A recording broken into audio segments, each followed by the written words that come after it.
La direzione distrettuale antimafia di Palermo, dopo aver chiesto il rinvio a giudizio di 54 persone nell'ambito dell'inchiesta sulle famiglie mafiose di Villa Seta a Porto Empedocle,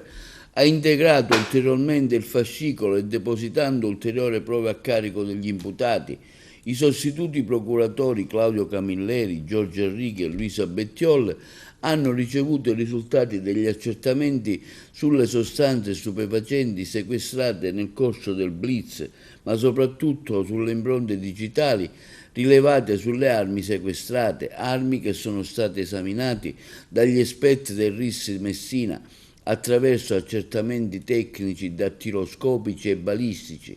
I magistrati antimafia arricchiscono ulteriormente il già corposo materiale probatorio fin qui raccolto in attesa della decisione del GUP del Tribunale di Palermo Lorenzo Chiaramonte, chiamato a decidere se accogliere o meno la richiesta di rinvio a giudizio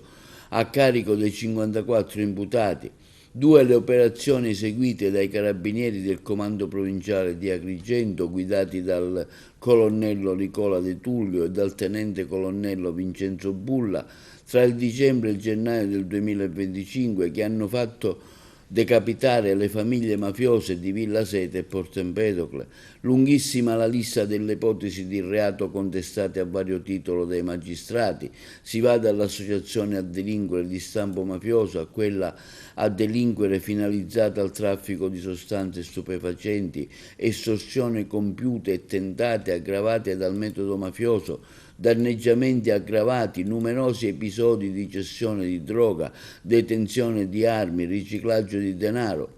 Subito dopo il Maxi Blitz i carabinieri sono riusciti a sequestrare parte del denaro della cosca di Villa Seta, ma soprattutto un pericoloso e nutrito arsenale custodito da un insospettabile netturbino, pistole, granate, munizioni, ma soprattutto una micidiale mitragliatrice.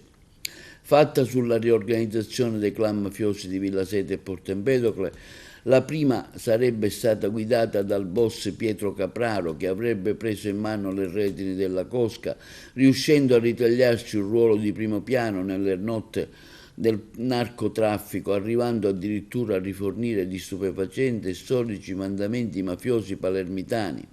La cosca empedoclina invece sarebbe stata saldamente nelle mani di Fabrizio Messina, fratello dell'ergassolano e vice rappresentante di Cosa Nostra Gerlandino Messina.